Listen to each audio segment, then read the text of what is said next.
I quit my job over 2 years ago to start a small business reselling, and I wanted to share with you my experiences, my lessons learned, as well as let you know whether or not I regret my decision. So first, I want to start off by, sharing with you my experience with, the reactions that you're going to get from, friends, coworkers, bosses, employees, things like that. So, funny story, I was working for the U.S. Army Corps of Engineers, was the job that I had before I quit and retired for good. And so I was in a meeting. We had scheduled a meeting, and I was actually at Orlando Airport because I had, come to do some closing on a house or something, and dialed into this meeting with the chief of staff of the U.S. Army Corps of Engineers, which is a colonel, and the deputy commanding general of USACE, which is a three-star general, and then my director, who was a GS-15. And we were discussing something, and then my supervisor, she mentioned, hey, Jeff's leaving us soon, and he's going to start his own business. He's in Florida right now. He's on leave, but he's was nice enough to dial into this meeting for us. And it was the reaction from my colonel, the chief of staff, was like, so what kind of business are you going to be running? And it was a little embarrassing to say, I'm giving up this great job to go work, go resell on eBay. But the way I kind of broke it down was like, sir, yeah, I served on active duty in the Army for 20 years, and followed by another 10 years working for you all here at the Corps of Engineers. And I said 30 years of federal service was enough for me. I said it's time for me to move on and try something different. So that's how I kind of got through that conversation, and it moved on. But that was a little bit funny, a little bit of an embarrassing situation, but not overly bad. So yeah, and then your friends are also going to kind of be, I had a lot of great friends in the Northern Virginia area and Maryland and the DC area, and it was giving up all that friendship. And I mean, I still have those friends and I still go visit them, but yeah, it's a big transition.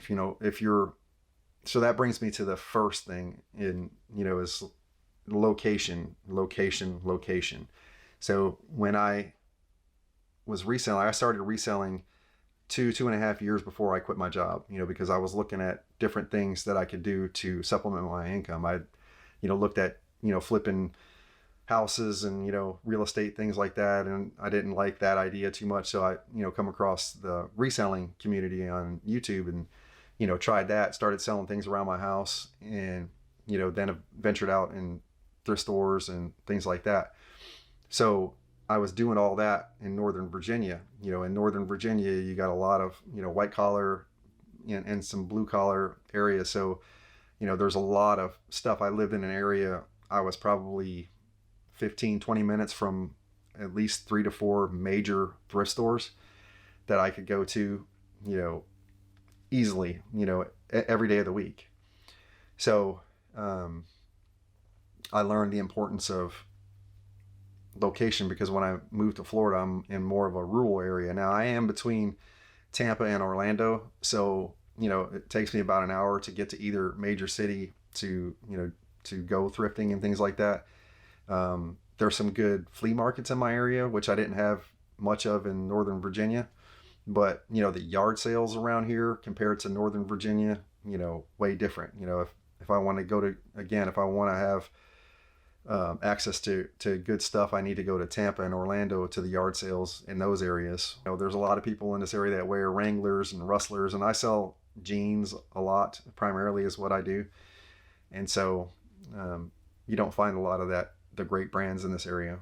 So lesson number one, location. I would say if you're going to, quit your job to do reselling full time, or retire early to do reselling, make sure that you're in an area, ideally you stay in the same area where you already have connections, you already have a thrift route, you already, know where to source items from. So the second lesson that I learned is that, being a part-time reseller can give you some false security and false expectations about how, having those extra hours and extra time will lead to being more successful as a full-time reseller. You get off of work and you stop off at a thrift store. You spend an hour or two, thrifting. You find, 5 really good items or whatever. You come home and you take photos of that and you list it. And you're thinking, if I spent my 8 hours a day doing this, I'll be able to find, 8 times as much stuff, and, I'll be able to make, good money, and everything will be great. I'll, make more money doing this than I did as a full-time employee. And the truth of the matter is, there's a lot of competition out there, especially in this area in Florida. You go to thrift stores, you think that, if I'm able to not have to go to work in the morning, I can be at the thrift store early in the morning when it opens on Wednesdays when they have their 50% off sale, and I can get, everything. But, you get there and there's, 30, 40 people in line, or you get there early and you're in the front of the line, but there's still 30, 40, 50 people behind you. And, you go into that thrift store and you're all, looking for the same things or similar things. There's people that are doing different things, but, you're going to have competition in your niche as well. I think it's a misconception. Don't think that you're going to, 8x your results because you have 8 more hours or 7 more hours in a day to devote to reselling. So I don't want to talk about this too long, so I'm going to just tell you one more lesson learned. So my third lesson learned was that reselling is feast or famine. You're either going to have great sales, and there's going to be periods of time where you have slow sales. A lot of resellers like myself, since I've been doing this, experience a summer slowdown for a couple of months. And if you don't prepare for that, it can be, really detrimental to your, your household and your income and your welfare and your mental well-being. So if you're going to start reselling and you don't have another source of income like I do as being retired military, that's going to be a very difficult and stressful time unless you're prepared for it. So I have a friend that lives in North Carolina, and he does blue crabbing for a living. There's only a certain season of the year for catching blue crabs, but he makes enough money during that period of time to, pay for his bills and feed his family for the whole year. So you got to kind of think about it that way when you're a reseller. One thing that I do to prevent, to keep steady income coming in is I, during slow months like the summer slowdown, I don't go out there and I don't overreact like a lot of people do. They go out there and my sales are down. I need to go source more items. I need to list more items. I need to get more sales. And I do the opposite. I pay myself first, and then whatever's left over during that period of time, I'll go out and buy a little bit of inventory, add to the inventory. I'll focus on ending and sell similar and things like that until I get through that period. And that's how I'm able to keep a steady income. So you could try that, but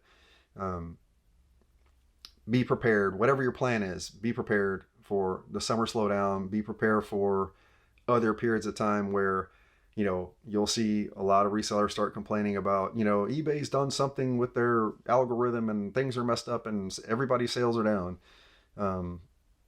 I don't know the reason behind it all, but I know that it happens, and I know that I'm prepared for it. So if you're going to do this, you need to be prepared for it. Real quick, one other thing that I forgot to mention is, for you 20s and 30s out there, that are thinking about quitting your job and being a business owner full time, I'm not a tax expert, and I don't know how. I'm not a Social Security expert, but you need to think about the implications of, being a business owner versus being an employee on your, what you're going to get for Social Security when you turn 62, 67. When you're working for a company, you contribute to your Social Security, but, the company also does. You also have matching 401 contributions and things like that you're giving up. It's so important. Please, think about investing, and, think about staying with your job if you can, and using reselling as a way to invest more money. now that I've talked about my lessons learned, the last thing I want to tell you is whether or not I regret my decision. And that's a definite no. I do not regret my decision because I'm retired military. First of all, I get a very modest retirement income, but because I paid off all my debt and I don't have any debt, I can, get by. And because of the methods that I use during summer slowdown and things like that, I'm able to get consistent income to make that $26,000 a year, $25,000 to $26,000 a year that I'm looking for to supplement my retirement income. And I'm able to focus on my health. I'm able to focus on my daughter. She's 17 years old. She's going to high school / college combination thing right now. And so, we've been chauffeuring her back and forth. And, I'm grateful for being able to do those kind of things. And so, no, I don't regret my decision. So I hope that this video was helpful for you and get you thinking about, if you decide to do this, to, things that you need to do to prepare to do it. So thanks for watching. Give me a thumbs up if you like the video. And until the next one, Rocket Man Reseller out.